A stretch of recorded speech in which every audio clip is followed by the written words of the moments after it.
Okay, welcome everyone to another episode of the Squid and the Ultimate Leafs Fan. I'm Mike Wilson, the Ultimate Leafs Fan. Joining me as always, my winger, Ricky Squid Vibes. Squid, how are we doing today in this rainy day? Well, not doing anything really.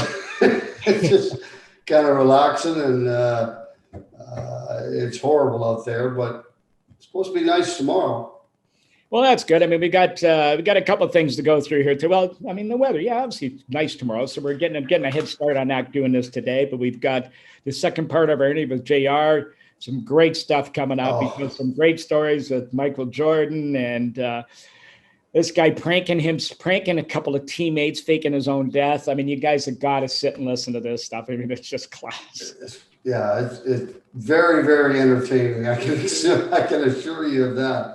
It's just phenomenal. I mean, he gets a bad rap with some people about some things that may have been said in the past, but for the most part, this guy's a genuine guy. He's a pure through and through hockey player. Loves the game, played it with a passion, and he's just Yeah. one of those guys. You've never heard another player ever say a bad word about him. They all love this guy, love playing with him, and just love hanging with him. Yeah, no, I've heard nothing but great things about JR, and I played a little bit with him my first or last year in Chicago for half a season, and He took your number. he took my number. That's okay. He did I only had it for a year and a half anyway. So he did it proud. So, well, speaking of numbers, there's a few number changes coming into the Toronto lineup since we've last spoke. One, Big Jumbo Joe now has become a Toronto Maple Leafs. What do you think about that move? well, I think it's a good move personally. I think that Joe's kind of like, I know it's kind of similar to what they did with Patrick Marleau, but Patrick Marleau is a pretty quiet guy, and I'm not sure that he's one that would stand up in the room or take a guy aside. Joe Thornton's a guy that would, if someone's not pulling their weight, he'd pull them aside and say, "Listen, you better get going." And I know that for a fact, and I think it's a great addition. And not only that, but the fact is, the guy can play, and if he plays on the second power play unit, I mean, he might be one of the best passers of all time in the National Hockey League. Well, I mean, if you think about what they're doing here, I mean, is the only difference with Patrick Marleau cost him $6 million a year and $18 million over 3 years. This has cost them basically minimum salary of Yeah, $700,000. And as GM once told me, very clearly, they love nothing better than signing unrestricted free agents because all it costs you is money. It costs you no assets. And the Leafs have got a third line made or fourth line made up of that. They've added some depth. There's yeah. no risk. I think they've done a wonderful job. One of the other guys I want to talk about is Mikheyev, who they've just signed to a 2-year deal. Maybe a little bit more than what he should have got, but one of those situations is the Leafs didn't pay him, somebody else probably would have. Well, Or yeah, I mean, it's may have. possible, but he had arbitration rights. They were set to go to arbitration, and I'm pretty sure that had they gone to arbitration, that the Leafs probably would have won, and it probably would have been somewhere around a million, as opposed to 1.65. So, I mean, I don't think the sample size was big enough for him to earn 1.65 million a year for 2 years. But as you say, I mean, somebody else might have grabbed them, but if had they gone to arbitration, I think the Leafs would have won, and it would have been a little cheaper. Yeah, I mean, he is protected, but then you get a disgruntled player, and that just does not fare well with winning teams, and you just can't have that. So maybe they overpaid Well, a it little is bit. what it is, and whether you're disgruntled or not, you're still getting paid to do your job, and you got to go out and do it. So Yep. you got to look at it from that standpoint as well. Well, and I mean, what do you think of some of these other changes? I mean, I think myself, I think you got to tip your hat to Kyle Dubas for the nice job he's done because he's added some great depth. Yes, we've given up a couple of 20-goal scores, so you could say you're taking 20, 40 goals out of the lineup maybe every year with Kapanen and Johnson gone, but you're hoping that those replacements will pick up at least half of that, maybe if it's Barbanoff and Robertson. But more importantly, and particularly as we see what wins in the playoffs, those 40 goals they've given up, maybe they've added on the back end, they'll stop 40 goals Yeah. from going in the back of their net. Yeah, exactly. And that, I mean, if you're going to win in the playoffs, you need that. You need better defensive play. You need not necessarily better defense, but obviously that goes with the territory. But I Yep. mean, everybody's got to contribute defensively. And you added guys like Joe Thornton, Simmons, that, forwards that can play defense and are good at it. So, yeah, you might, if you even knock off 30 goals against, then that makes up for what you gave away. Yeah, and you got to hope that your top six guys are obviously going to get better every year. Matthews and Marner and Nylander are going to step it up, and as they're getting more and more comfortable in the league and more adjusted, they're going to score more, hopefully. So that's the way it's supposed to work in a perfect world. And with Bogosian and Brody on the back end adding to the depth, I mean, that's obviously good. That should all work in Leafs' favor. So I think some of the moves have been really, really solid moves, and they've put themselves in a position where if something really enticing comes along, I mean, they've got room to make another move if they need be. Yeah, they could. And what I like most about their additions is they added guys that have been around and have the experience. Uh, but I think they added a little bit more grit, a little bit more physicality on the back end.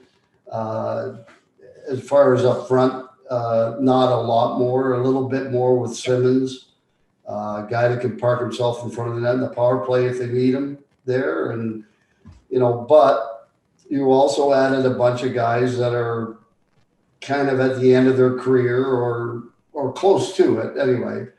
And, but I think they all have something to prove, and they all have ties to Ontario, which is another good thing for them. So let's just hope that it all works out. I think it will. And yeah, I think give Kyle a lot of credit for the guys he's added, because I think they've added what they needed. And more importantly, at the minor league level with the Marlies, they've added there also, and they've built some depth up. Competition for jobs never hurts. It's always very healthy. And again, as we said at the beginning of this, if the UFAs don't work out, guess what? It's only a paycheck. It's probably one of those bar bills in the NHL run that on a nightly basis. That's what it costs them. So, Well, yeah, and that's the one good thing about even with the salary cap is, they have the ability to carry 28 or 30 guys at the American League level and pay them good money. And just in case they need them, they're there. And, they practice at the same facility and everything else. So that's one of the advantages that teams like Toronto and Montreal now, with their farm teams right in the same city. Vegas will be very similar. There's a lot of other teams. Ottawa's only Belleville. It's Ottawa and Belleville, and but if you own the team, so you can do whatever you want. So whatever they have down there and however much they're making, it doesn't affect their cap. Nope. And when I traveled actually San Jose, there's a team actually Yeah, plays. They're gonna be playing in their own. They're building a new facility for them right in San Jose, a new rink for the American League team to play in. So all the teams are seeing the benefits of that. Toronto's taken full advantage of it, and rightly so. And it's a good thing to see. Now we just got to find a pick date when this is all going to start. well, well, it looks like January 1st at the earliest now, and my spidey sense tells me that there will not be fans in the seats January 1st. If anything, I think maybe you're looking more towards next season. Yeah, Perhaps maybe the end of the season in the playoffs. There's a chance, but I'm looking at more the following season, I think, before you see fans in the buildings. Well, as you can see, it's affecting all sports. Baseball World Yeah. Series, the opening game of the World Series had the lowest attendance rating watched ever. So, but again, you got teams in there. You got a team in there, Tampa. Really, I mean, what kind of draw is Tampa going to be for against LA? But regardless, it is what it is. We're seeing another league we should mention, by the way, before we bring it over to JR, is Connor Brown signed a nice little ticket in Ottawa. Yeah. Ottawa's stepping it up, and they continue to make slow progress, but it's headed in the right direction. They're definitely headed in the right direction. They got a ton of great young players, Connor Brown's a pretty good player himself. I mean, he's a 20 goal scorer, 25. He might have an opportunity to get 30 if he's playing with some of these young guys when they do come along and they're part of the Senators. And they've also left themselves open for the day, maybe 2 years down the road or 3, whatever it might be, when they're on the verge of possibly winning, they can add. Yep. And they can go out and get a veteran that they need to get over the hump. So they put themselves in a really, really good position right now.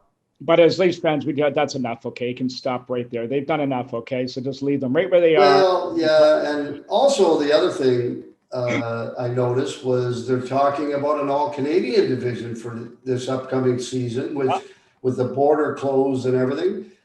I would love to see that. I would love to see a Canadian division with just, and then all they do is play against each other, 7 teams. I think it would be fantastic. It'd be a lot of fun, especially with the guys that have moved like from Vancouver to Calgary and Brody from Calgary to Toronto and so on. Like, I just think it would be a blast to watch a Canadian division. Oh, no, the underlining makeup of this could be just amazing. And it would be really, really something to see that first season with just all the rivalries getting steamed up again, especially every Canadian team has improved. So the level of play, I think, would be the highest we've seen in many, many years. And of course, Rogers would be through the roof excited about seeing all of that. So now I think the fans, though, Squid have listened to us long enough. I think it's time to have a listen to our good old buddy JR and listen to some of these stories, guys. You won't be disappointed. And we'll talk to you guys in a few minutes. Hey, Squid, you haven't gotten with the number yet. Well, of course, he took number 27 after I got traded. I'm assuming because I was his favorite player. I don't know. That's right, Squid. I've always assumed that anyway. But don't you remember? I remember I slashed you, and the first time I came on, and I'm like, felt so bad. The least I could do is honor your number by taking it. And, well, you did a hell of a job with it, that's for sure. And because I mean, you look at the numbers. First of all, I mean, these are very impressive numbers. Well over 1,000 games, well over 1,000 points, over 500 goals. And the other guy I want to look at, and not only that, your playoff numbers are incredible: 115 points, 53 goals in 154 playoff games. The other guy that reminds me, very similar numbers, Steve Larmer. Mm-hmm. And I always wondered, why the hell is he not in the Hall of Fame when you have numbers like that? And I look at these numbers and I say the same damn thing. Like, how can you not be in the Hockey Hall of Fame with numbers like that? I ask myself that same question every year, and Larms like I know Larms, and I don't think there's a player ever that's played with Steve Larmer that A, doesn't love him, B, doesn't respect the hell out of him, and C, wonders why he's not in the Hall of Fame, because he was one of the most underrated shooters, one of the most underrated players I think I've ever played against. Yeah. He didn't look flashy. He didn't skate beautifully. No. He was just so efficient, right, Squid? Yeah. He knew the game so well. He taught the game so well. He was a student of the game, but he was the professor of the game. Yeah, he knew where that puck was going. He was so smart. He used to shoot the puck. He would have his hand, he had a long stick, and he would have his hands so close, right? He wasn't one of those guys that had put his hand down and had the hard shot. And he had this little shot with his hands like this, and goaltenders didn't know where the puck was going. And he scored so many goals, and he was the ultimate endurance guy. He would have broken the games played, with the Ironman streak. he would have beaten Jarvis's Ironman streak if it wasn't for the Hawks trading him away and having to miss games because of a contract dispute. But here's a guy who scored. How many goals did he score, Squid? He was in the 400s. Yeah, 400s. He had a point a game roughly, or a little more than a point a game. But I thought he was an all-around unbelievable player. Like defensively, he was one of the best defensive forwards in the league too, but never won the Selke. Yep. You know, just I look at these things, and I played with Larms, and I got to know Larms very, very well. I still see him. He's in Peterborough. Mm-hmm. Grandpa, his nickname suits him very, Grandpa, very yep. well too, because that's Yep. just the way he is. It's like, Yep. and I mean, he left New York with 1 or 2 years left in his contract after they won Yep. the Stanley Cup, and said, "That's it, Yep. I'm done." Yep. And honorable. So he wins the Stanley Cup. He had a career that he has, and you know everybody says to be in the Hall of Fame, you know, the prerequisite is to have a Stanley Cup. He has one of those. He was the Iron Man. You know, he was one of the best defensive players in the game. I think he just doesn't get the respect that he deserves because he played the game and went home. He didn't want the accolades. He didn't want the hype. He was a very soft-spoken guy. He spoke when he needed to speak, and when he taught people, and when he was one of the best teammates ever. And I think he flies, and he flew under the radar when he played. yeah, And he's still flying under the radar in terms of the Hall of Fame. He should be in the Hall of Fame without question, in my opinion. Now you're speaking. You mentioned contract dispute with Larbs. Contract dispute with you and management in Chicago cost you your tenure there, I believe, and it was probably a very trying time for you because you were probably looked to be a Hawk for life. Mm-hmm. What was your mental state going through that whole period? And again, going from original 16, a team like Chicago, you're going to the desert. Yeah, that's not surprising because Bob Pulfer was the cheapest son of a bitch you ever managed in the NHL. I went through that too. Yep. You know who it was? It was Bob Pulford and Bob Murray at the time too. Because Murph kind of came on board, so it was the two of them that kind of shipped me out of Chicago. But I remember this because this is when people say if you could ever change something in your career, what would it be? And I think I would have changed the way that I treated that whole negotiation with the Blackhawks and with Mr. Wirtz and some of the things that I said, some of the things that he said. And, you know, that's why I realized that they're the owners of the team. I mean, they own the team for a reason. It's their team. If they have a certain way they want to run the team, then so be it. I was a brash, cocky, arrogant, loudmouth kid, you know, coming off of 50 goal seasons, 100-point seasons, and seeing Eric Lindros make $3 million without ever playing a day in the league. You know, at 96, I thought, you know, $4 million, you know, that's all I wanted at the time. I wanted a $4 million contract. This is 1996, and the Blackhawks didn't want to pay it to me. And because of our squabbles, they shipped me out of Chicago. And I would have gone back, and if I can go back, I definitely would have respected the process more. I think the dialogue would have been different, and I probably would have been the Hawk the rest of my career.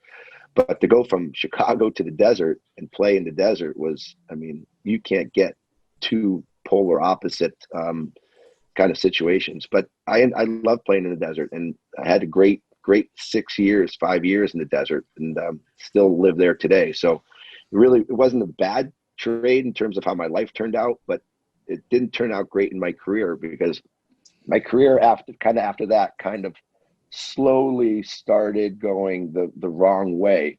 And I think it was because that was the first time in 1996 that I ever experienced as a person, somebody or a team not wanting me on their team. And it was kind of a strange feeling. Well, I'm gonna give you my problem with Pulley, okay? And you're gonna laugh at this because this was it was after my first year, so 90 or 87, 88. And I scored 43 goals. Mm-hmm. And I was making 300 at the time. And of course, in Toronto, it was Canadian. And of course, when I got traded to Chicago, it became American, which was great. So anyway, my contract was up. Pulley offers me 260, 260, 265. And I'm like, you got to be kidding me. Like a $40,000 pay cut after 43 goddamn goals. Like, come on. And anyway, it went on all summer. And finally we had an arbitration date set.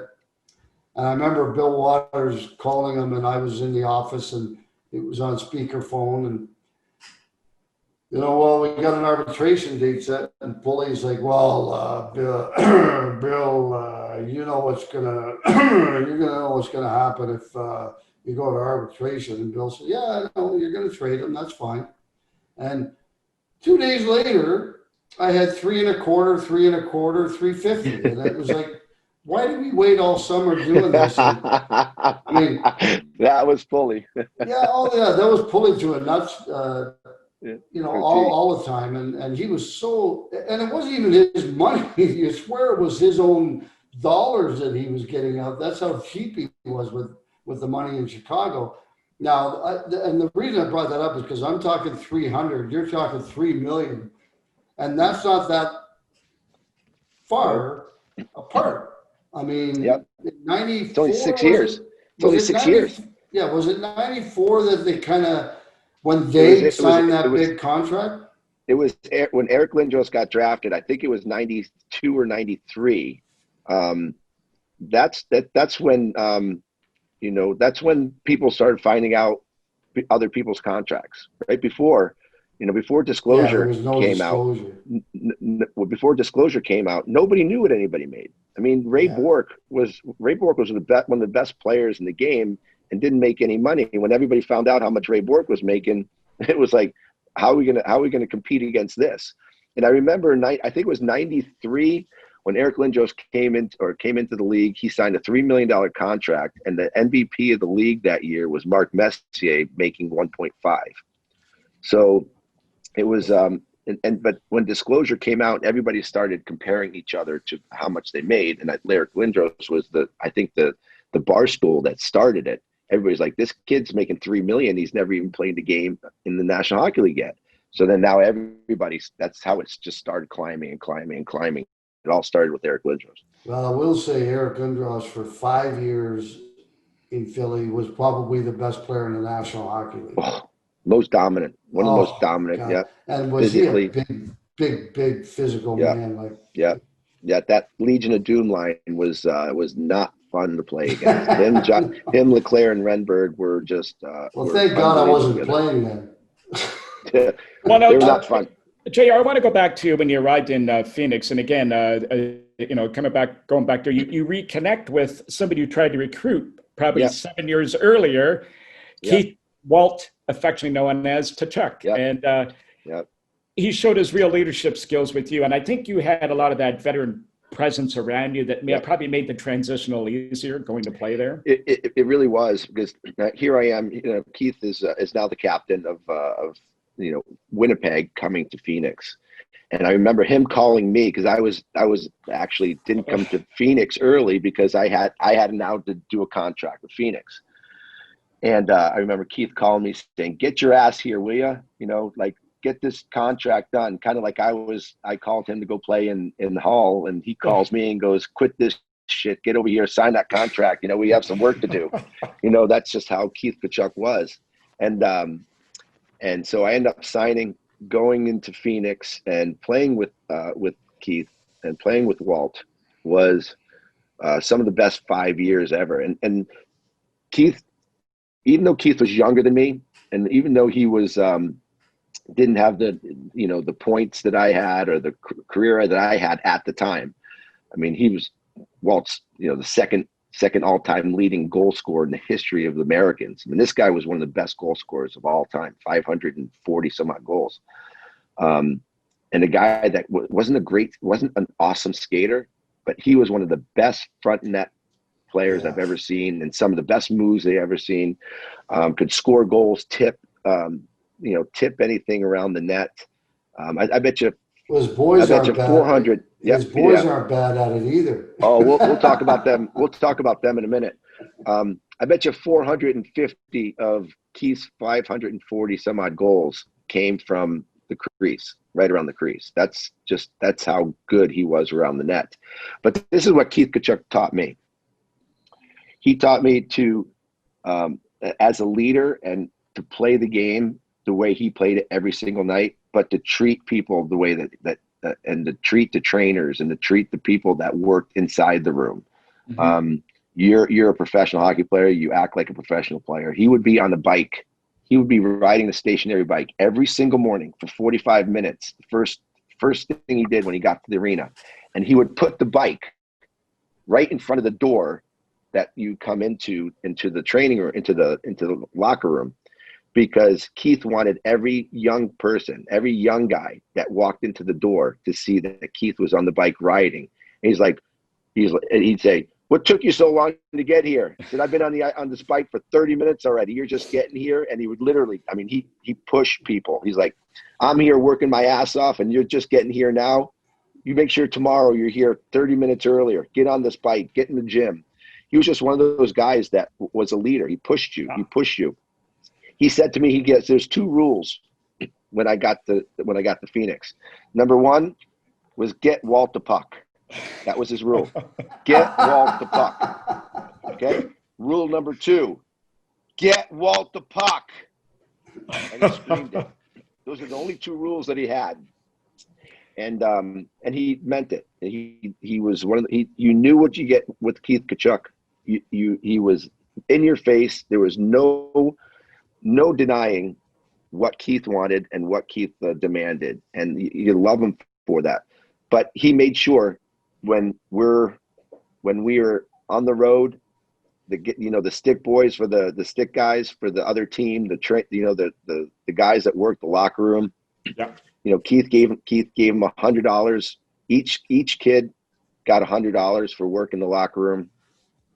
He made sure he would go around the bus and collect $100 from each guy and give it to a couple guys that Keith kind of brought onto the team on the road. Remember Red in Winnipeg, in Vancouver, a couple of guys that were down on their luck. Keith would bring them into the locker room and give them some money and feed them and get them a hotel room and made sure that they were shaven and clean.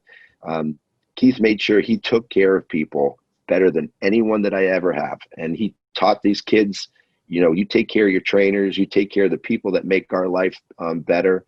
And there's no one better than Keith Tkachuk.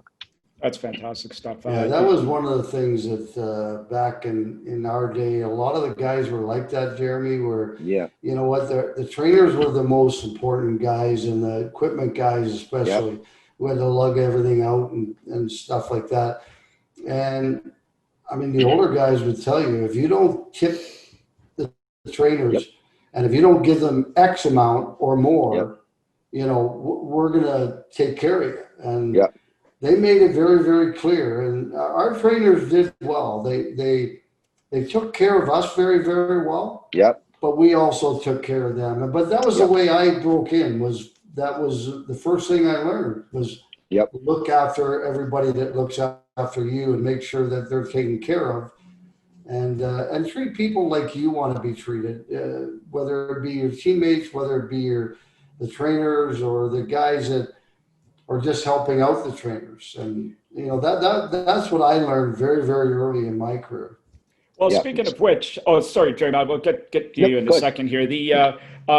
As a free agent, you signed and filling. And just talking about relationships. Now, you had you had some good years there, but you had kind of a rough guy to play for, who's a bit of a reputation, in Ken Hitchcock. You want to touch on that? Yeah. So this goes back a lot of years. I've talked about this. Hitch was Hitch and I never saw eye to eye. We respected each other. We at times we gritted our teeth watching each other talk and say the things that we said. I was the flamboyant, happy-go-lucky, never seemed to be, serious off the ice. I used to dance in the locker rooms and play the music loud and, live life crazy. But I was one of those people that can turn it on and turn it off. Hitch didn't like that kind of flamboyant mentality. He wanted everybody to be strict and stern and, pay attention. And so I'll say this about Hitch. I didn't like the way he whined at me. I didn't like the way his message came across. He's always like, JR, what are you doing that for? JR, you're just always on your own page. You never listen. And I'm like, well, my page is a lot more exciting than your page, Hitch. But I will say this about Hitch. I don't think I've played for a smarter coach. I don't think I've played for a more technically sound coach. I don't think I've played for a coach who is more prepared. I don't think I've played for a more passionate coach of the game. This guy was one of the smartest hockey men I have ever seen. He's one of the smartest people I've ever come across. I mean, his knowledge in Civil War, his knowledge of history, his passion for the things that he likes. Listen, you don't have to like the person to respect the person. Or I played hard for Hitch because this man knew what he was doing. He was an unbelievable bench coach. There's a reason why he's one of the most all-time winning coaches of all time, because for a guy who didn't play the game at the top level, he understood it at the top level.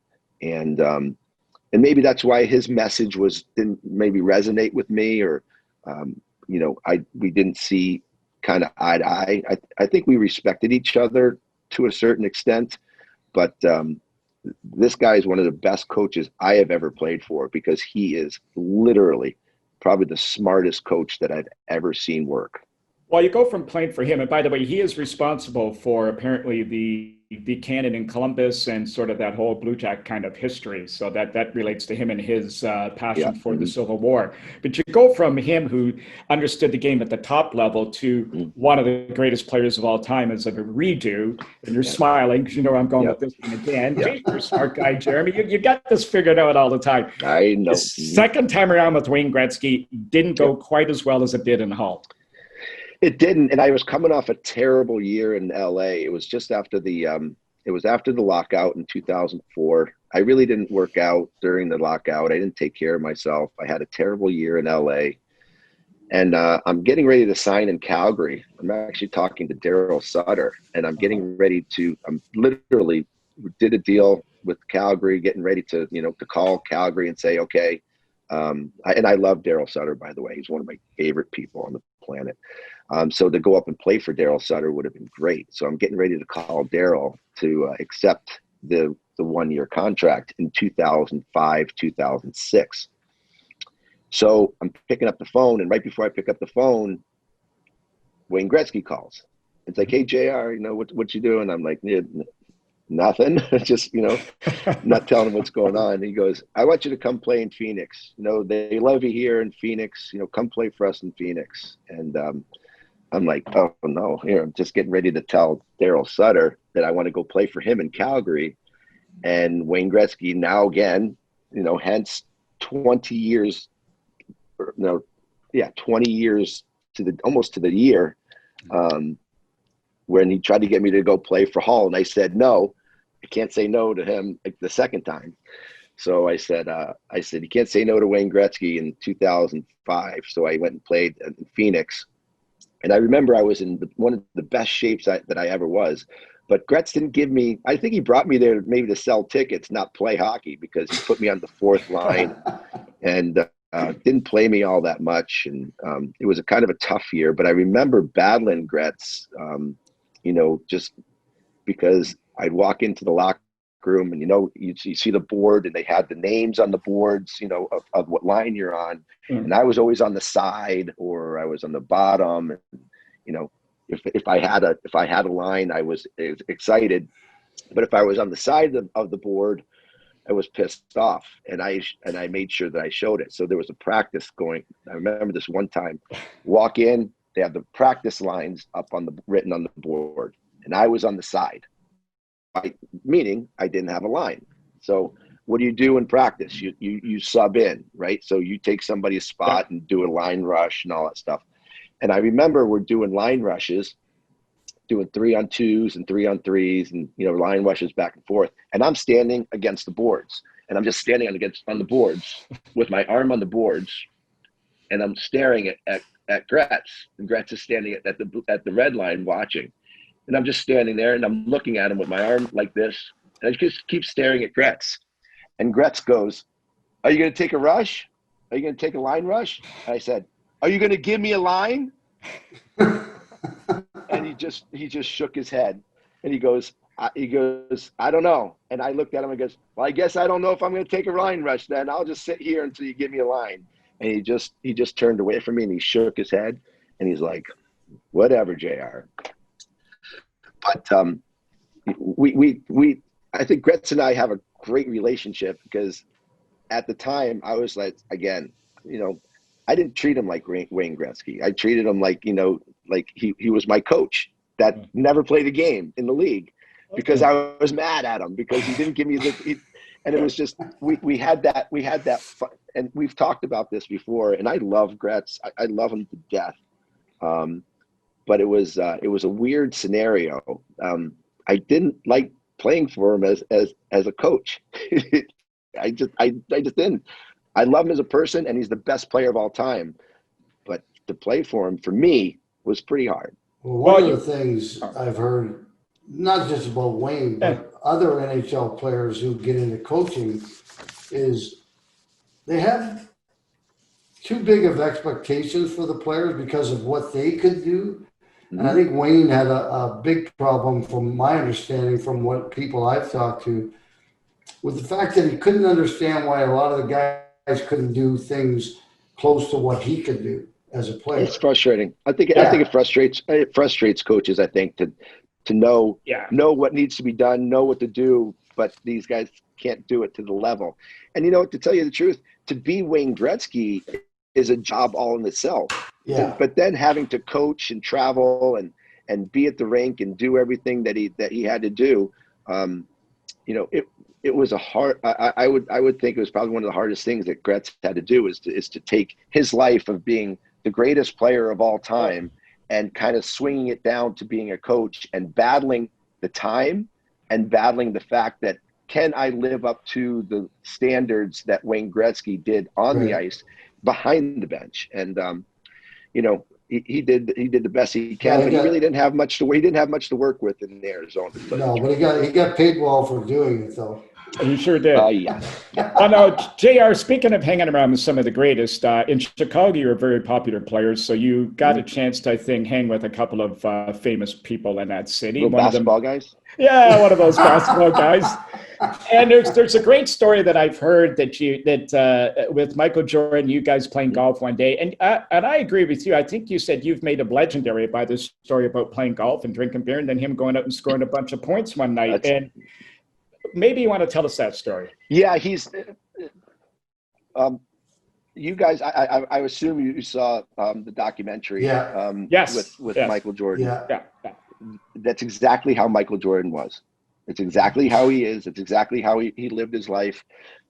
Exactly how he wanted everybody. He wanted everybody at their best. I've never seen a competitor or an athlete so focused, so determined, so just so ready to and prepared to play his sport. I mean, Michael was the ultimate competitor. He made everybody better. He dragged people into the fights, into the games, and he hated to lose. Boy, did he hate to lose. And it goes back to the golf round. It's a Sunday night, and I get a call. It's in April, right before the playoffs are getting ready to start. And the weather is actually pretty nice at the time. And Jordan says, "Meet me at the golf course, Sunset Ridge, 7:00. We're teeing up." So I get there. We play 18 holes. I beat him for a few grand, and it's 10:00, 10:30 in the morning, and I think we're done. We don't have a game that night. We have the day off. The Bulls are playing Cleveland that night. So I'm thinking, play 18. He's going to go back and take a nap, get ready for the game. I'm getting ready to leave. He goes, "Let's go play 18 more." I'm like, "You can play 18 more. You want to play 36? He's like, "Yeah, I got to get my money back." So he orders a bunch of beers, and we go back out and play another 18. We polished off probably a case between the two of us. And I beat him for a couple more grand. And after, it was about 3:00 now, 3:00 in the afternoon, and he's getting in the car. He has a car picking him up to take him to the game down the Chicago Stadium. He's going right from the golf course to the game. And I'm like, "Mike, I'm making sure I'm calling my bookie. I'm putting a bet on Cleveland tonight. No way you guys winning tonight." He goes, "Tell you what, I'll bet you what I lost you today. We win by 20 and I scored it. No question. I'm like, you're on. 50, he dunks 52 and they win by like 26. And I knew, because I remember after watching the game, I said he could have cared less about beating Cleveland. He could have cared less about that game, because I think that was the year they had one of the best teams of all time. They knew they were going to win. The only reason he cared about winning that game is so he can get the money back that he lost to me on the golf course. But nobody can play 36 holes and take care of themselves the way that he did that day and go out and put up a game like that. But Michael Jordan, I know one guy that could do it. Boreas Solomon. Oh yeah. Oh yeah. Well, JR, you got a story very similar of doing the same type of thing, didn't you? At a game playing one time. I think you guys were in Detroit. Yeah. This is fun. I actually just told this story yesterday at this rally that I'm in. It was kind of funny because I said there's only one time I played drunk in the National Hockey League. I played absolutely hammered in 1994. I believe it was 1994, 92. So, you know, we had strikes, we had strikes and lockouts and strikes. Well, at this time of the year, it was right before playoffs. There's 2 games left before playoffs. So we were talking with NHLPA that the best time to strike was right before playoffs, because as you guys know, the salaries stop once playoffs, and that's when the teams make their money, is during the playoffs, right? Because they don't have to pay the players. So our best bargaining power was to strike right at the end of the season, right before playoffs. So we're going to play in the playoffs. So I remember the last game of the season, we're in Detroit, and we're striking. We're definitely striking. So we're getting ready to play Detroit, and nobody's going to go to the rink. We're going to go to the professional ballet over in Windsor. So a bunch of us get in the cabs, and we go through the tunnel at like 12 o'clock in the afternoon. And we're going to go have lunch at the ballet in Windsor. And we're sitting at the club, and we're drinking, and we're enjoying the ballet, and it's about 4 o'clock, and it's like we still haven't gotten the call. We haven't gotten the call. Like, we're waiting for the call to say, okay, boys, we're striking. No call. Finally, Chelly calls. I think it was. I can't forget who it was at the time. Was the head of the PA, but said, "What's going on? It's 4 o'clock in the afternoon. Now it's 4:30, 5 o'clock. Are we striking or what? When are you going to announce the strike?" And he goes, "Oh, we're not striking today. We're striking tomorrow." What? We're not striking today, and we're hammered, all of us. I remember us running out of the club, getting into the cab, flying through the Windsor Tunnel back into Detroit, right to the arena. Well, we walked, like 8 of us walk into the arena, Joe Louis Arena. We stunk to high heaven. And Keenan is sitting there, and he's looking at us, and he's just shaking his head because he sees that we're just like lit up. Smell, our suits are all over the place. You can smell beer all over us. And I remember sitting in the locker room going, I'm gonna die. There's no way. And I'm gonna get traded. This is gonna be awful. And this is where I really learned that playing with guilt is sometimes the best way to play, because I played one of my best games I ever played. Because if we didn't win and I didn't play well, that we were going to get it from Mike something fierce. But the thing is we tied 2-2 that game, and I scored a goal and had an assist. And I remember walking onto the bench, still reeking of sweat and alcohol. And Mike Keenan goes, "Good game, kid. Good game." And I was like, whew, whew. I was like, wow. I said, I slipped by that one. Well, so what we're doing is we're actually reviewing some of the JR stories. And the other one I think that listeners would like to hear about is maybe the time you met Arnold Palmer at his golf course. And you were messing with some of his critters. Yeah, this is about 5 or 6 years ago. Playing down in Bay Hill, playing in the a member guest, playing with one of my friends. And member guests are a lot of fun, right? Yeah. You go there, it's a 3-day fun time. Have a couple pops with the boys, have some fun. Well, we're playing the first round, and Bay Hill is Arnold Palmer's course that he's legendary known for.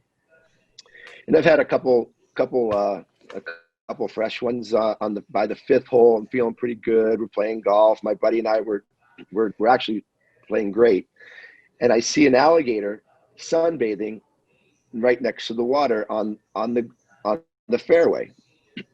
So I tell my buddy to get the camera, and I creep up onto the alligator, and I try to jump on him, and I jump at him, and I grab his tail, and he slips away, slips through, and slips into and my buddy's like, "What's wrong with you? You're totally on your mind. What's wrong with you? What if he would have turned on it?" Well, I didn't think about that, but so we laughed about it the whole time of the rest of the round. So we go into the locker room after, and obviously in the locker room, everybody gets together. We're having another couple beers. We're talking about our round, and in walks Arnold Palmer into the locker room. And I was like, this is the first time I've ever seen Arnold Palmer. And he walks over to the boys, and he puts his hands on 2 guys' shoulders that are sitting down. They're like, "Hey, Mr. Palmer, how are you?" And he's like, he puts his hands on 2 guys' shoulders, and I'm on the other side. So I'm looking at him, and he looks at me and goes, "Hey, hockey boy, will you leave my alligators alone? They're scared shit out there."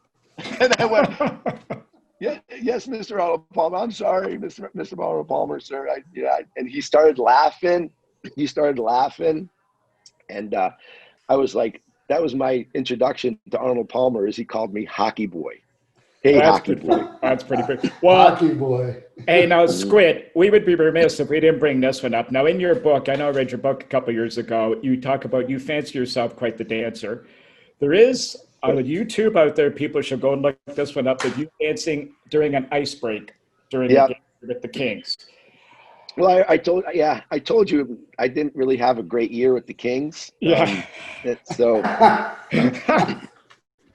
this kind of started it all off, right? So we start the season with the Kings, and in preseason we usually have a game in Vegas, an exhibition game in Vegas, and it was LA versus Colorado, and we were playing at the MGM. And I remember the glass broke.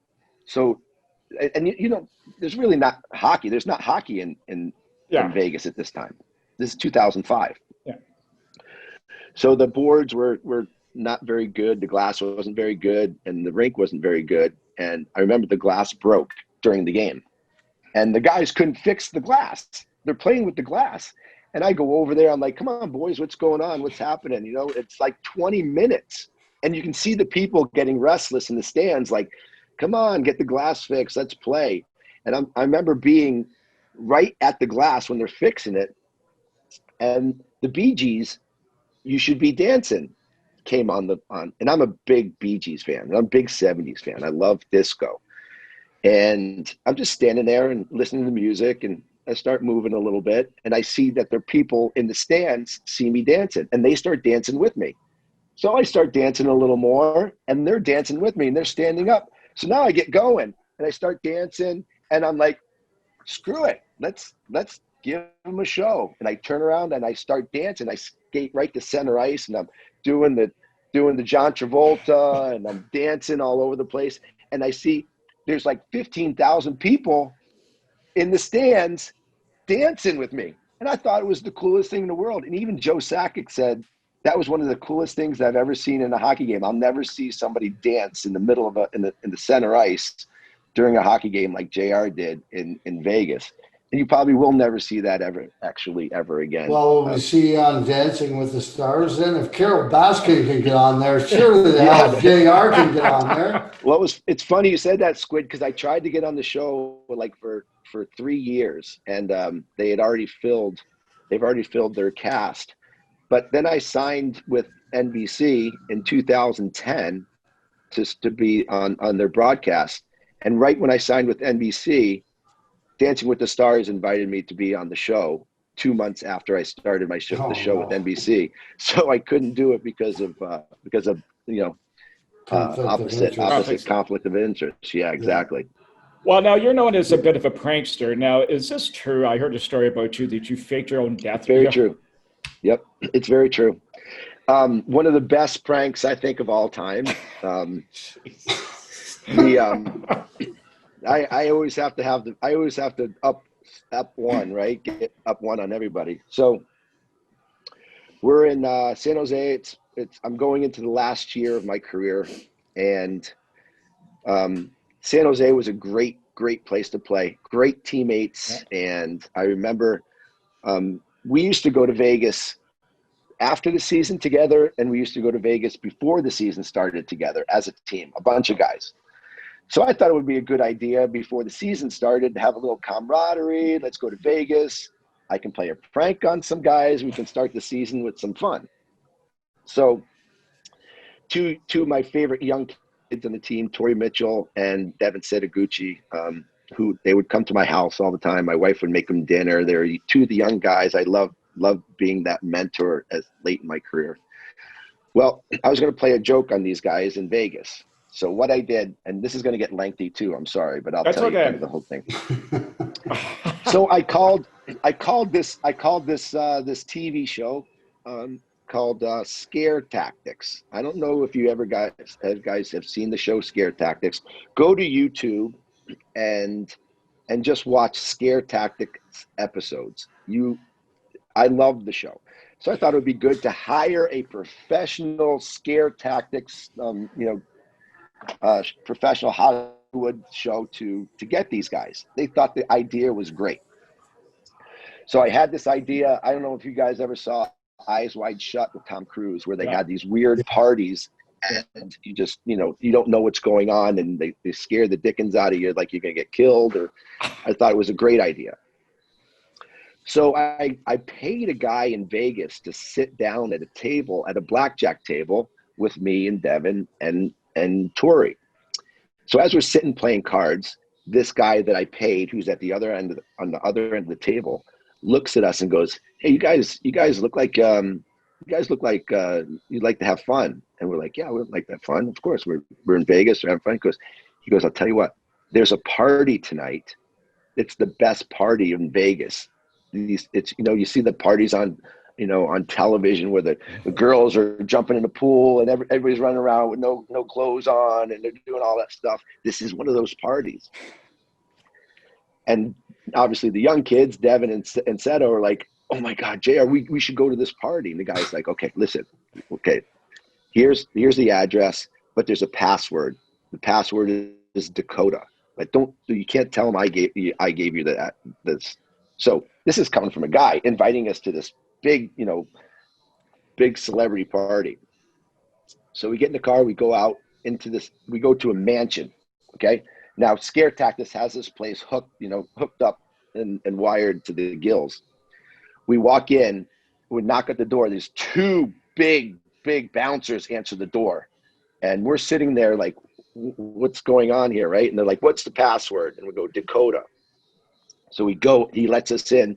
We walk into this big mansion and into the living room. It's this 17-foot ceilings, big 16-foot bay window, but it was a real eerie feeling. There were people kind of meandering around. The music was kind of soft. It was not a ruckus crowd. The people were a little older. And so we sit on the couch and Tori Mitchell goes, this is not the party that the guy was talking about. We're at the wrong party. I'm like, "No, we just said Dakota at the door." And Tori's like, "We got to get out of here."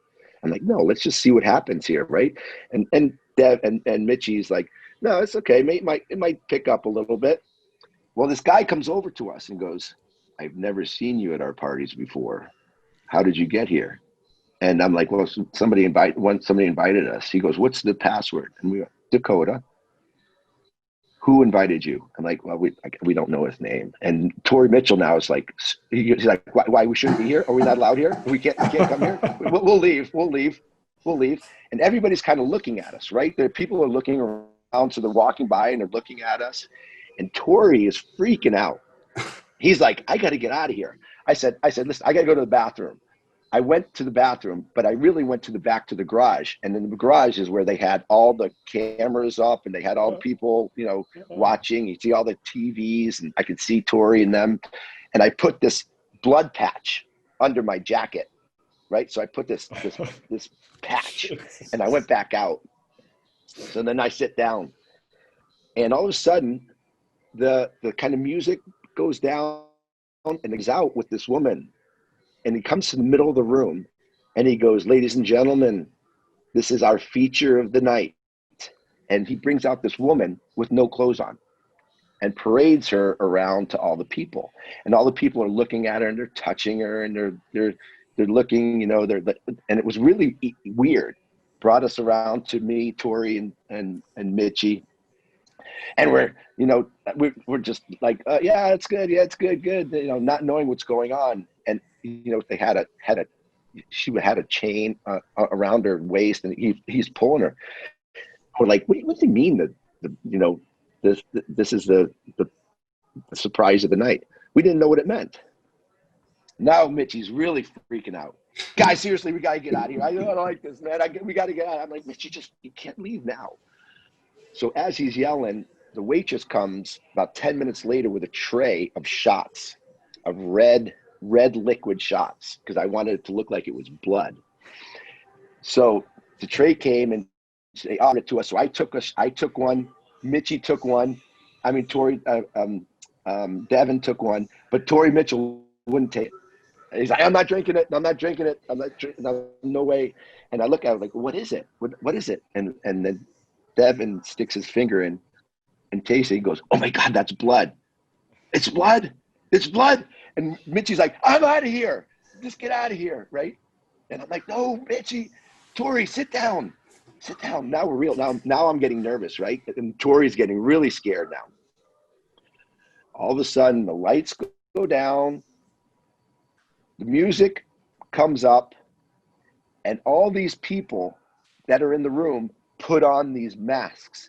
These Cirque du Soleil masks, with the big noses and the feathers. and it's like, what's going on? And the doors open and this person pushes in a table that's covered with a tarp. And we're like, what's going on? Everybody's standing up. What's going on? They pull the tarp off the table and there's the girl that they had brought in earlier with her stomach totally cut open and her whole insides were showing.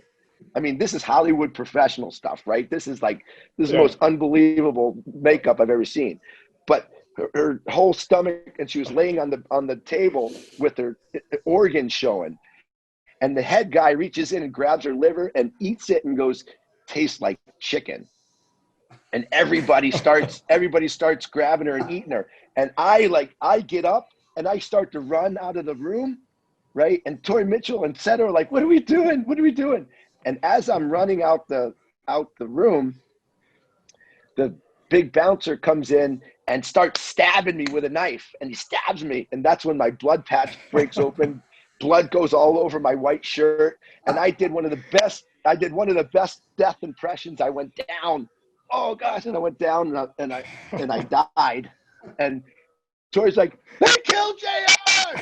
They killed JR! Right? And Tori's now scared. Tori runs, jumps up onto the bar, and runs and tries to jump through a 16-foot bay window. And he hits it, and he comes back, and he runs at it again. And everybody's like, now we're freaking out. So everybody's like trying to tell Tori to settle down. Tori's like, stay away from me. "You vampires, you stay away from me, stay away from me." And he's yelling at them, "Stay away!" Right? Next thing, and I'm laying on the ground, going like watching with my eye open, right, peeking my eye open, watching this whole thing happen. So and Seto's standing there like this, and I think he was saying, "All I have to do is eat her. All I have to do is eat her. I'm not going to die. I'm not going to die. I'm not going to die. All I got to do is eat her." Right? And Tori jumps off the bar, runs through the door where the table came, because there was blind. He saw blinds, like wicker blinds. So where he saw blinds meant window, exit. Ran through the room and took a headfirst jump right through a double pane window. Went right through the blinds, out the window. Like, you guys remember the Wizard of Oz, right? When the lion runs down and jumps through the pane glass, that was Tori Mitchell, jumped right through a pane glass window, right through the double pane window, and jumped over 2 fences, and literally jumped into Wayne Newton's backyard and was running through Wayne Newton's backyard. This sounds crazy, but I'm telling you the truth. And it took us about an hour and a half to find Tori, because we, on the loudspeakers, you hear, "We have a runner, we have a runner," and we had to stop production because we had to find Tori, because he was somewhere running through. And yeah, I have the tape, but that tape will never come out. I don't think Tori would want that tape to come out. No, I don't think you would. That's pretty good. Yeah, well, that was good. We're running out of time here. Anything else we really appreciate taking this time with us, JR. Sure. I like this quote.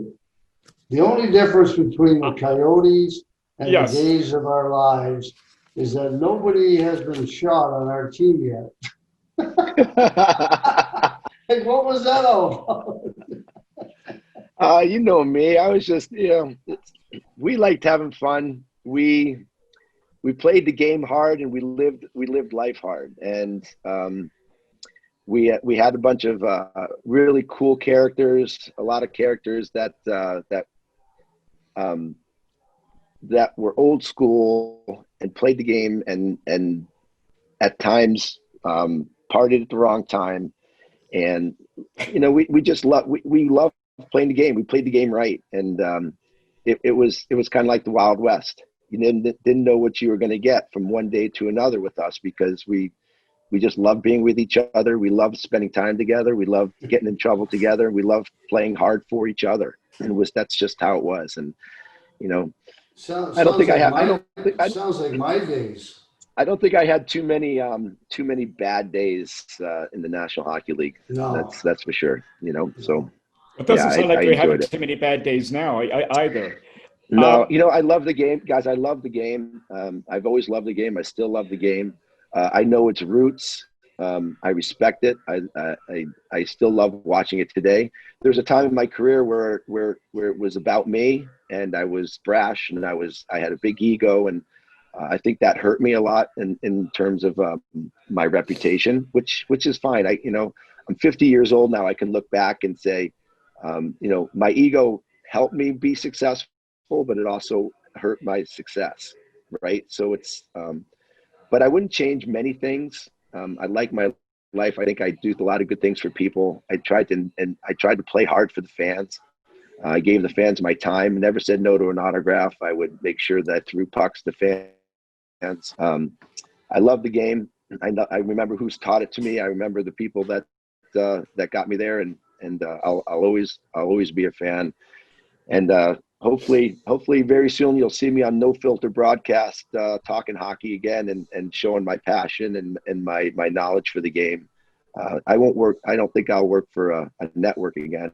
I think those days are behind me, but I'm still a huge fan and love talking, and you will see me speaking my mind and telling people what I think and giving people what they really want. And that's fun, honest and true entertainment in order to follow the game. Oh, that's very, very well said. And I think that, not only the fact that the fans appreciate it, way you played and the way you gave them something back off the ice. So did the media. They made you love Yep. you, obviously. Yeah. We're looking forward to hearing that broadcast you have coming up in a time Thank soon. you. So keep us in mind when it does come out. We'd love to hear that from you. And JR, I Yep. want to thank you so much for joining us today. Yeah. Listen, anything for Squid. You know, I've always respected you, Rick. You've always been a friend. You treated me great, and you know, anytime I can do something that's going to put me up amongst my Canadian hockey fans, I miss that. I miss that aspect. I really do. I miss that aspect. That's, you know, I really appreciate you having me on. I really we appreciate love having you. Us Canadians, eh? Hey, that's right. He's got Us it. Canadians, eh? He's Yep. got it. I love Thanks, it. JR. JR, Okay. thank you very Thanks, much. Thanks, JR. Great Okay. talking to you, All right, man. guys. Well, Squid, JR never fails to disappoint. What a character. We got to talk to him for hours. I mean, I know we said that last week, but I mean, again, now after you're listening to him now for, I think it's almost 2 hours of stories from this guy. I mean, where do you come up with the idea of faking your own death to get some, like to prank a couple of rookies? Now, in all your years playing hockey, I mean, there must have been some beauties, guys. I mean, anything in particular stand out outside of some of the usual stuff? Like, what would be some of the common stuff done? And maybe something, anybody ever get you with a good one?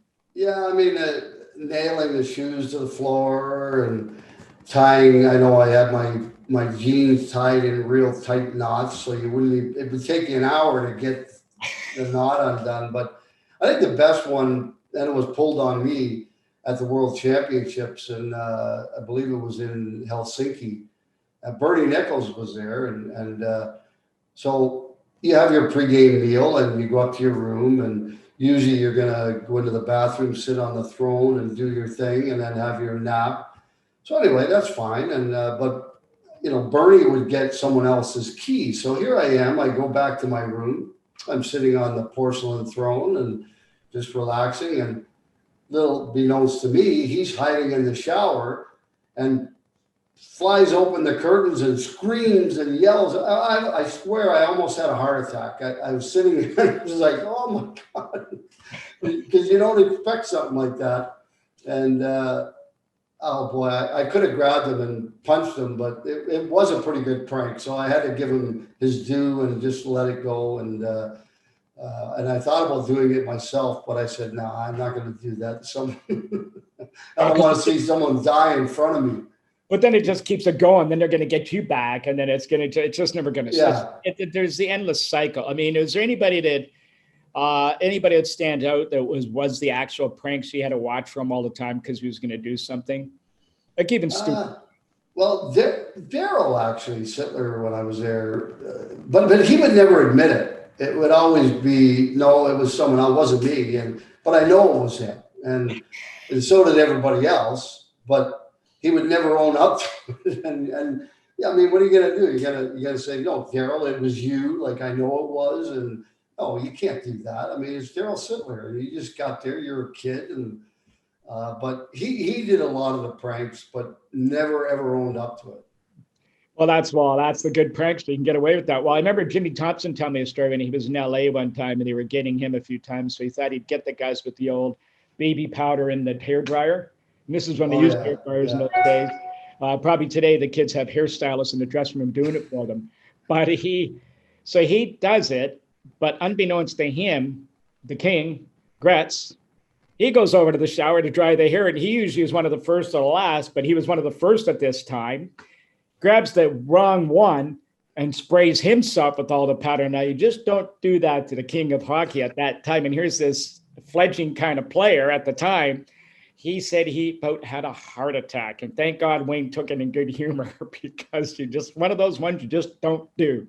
Well, the one more that I remember, that Billy Verlego was a pretty good prankster too. And in the shower or on the way into the shower, there's all the towels piled up, and you take one, and he would take one and open it up and put shaving cream in there. And of course it's white, so you can't see it.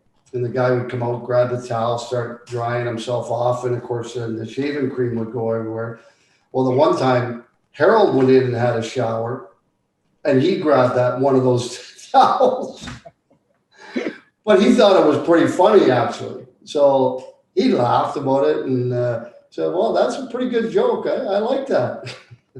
Well, that could be a show for somebody to do the greatest pranks in hockey history. And I mean, it almost could be a book. So all you authors out there, there's a story for you. Go and, start going and canvassing all the players who played in the league and get the best prank of all time. We could have a countdown, TSN top 30 best pranks. Oh, you'd have 30 unbelievable pranks. There's no question about it. Yeah, I mean, it's just all part of it in the old days with the lidded newspaper and all that kind of stuff. But anyway, so that's our show for today. I hope everybody enjoys it. As far as with JR, again, we just can't say enough about him. I can't thank him enough for coming on and sharing those stories with us once again. Any party thoughts before we go, Squid? No, I enjoyed every minute of it. JR is a good kid. He's not a kid anymore, but he's a kid to me, I guess. A kid to me too. Yeah, and but I enjoyed my time playing with him, the short period that it was, and the fact that he grabbed my number and he wore it very, very well in Chicago. So he's a great kid. He's living in probably the best place you can live in San Diego, where they get very little rain, and 65 to 85 is the range of the temperature, so you can golf all year round. But I ever love to be there. Yes, you would. Well, speaking of which, you got something coming up in the next month, the release of your book. Yeah. So we catch 22. I've got my book out right now, The Ultimate Road Trip. Guys, if anybody you've read it out there, please send us a note when you read Squid's, read mine. Let us know what you think about it. Any questions we can answer for you guys concerning those. You can reach us on Squid and the Ultimate Leaf Fan on Twitter, Ultimate Leaf Fan on all our other social media networks. You can find me, Ricky Vive, on Instagram and on Twitter. Look for him. Look for us, guys, and we're looking forward to seeing you guys all next week. And we'll have another special guest for you guys. Look to tuning in with us. Thanks for joining us. Talk to you guys later.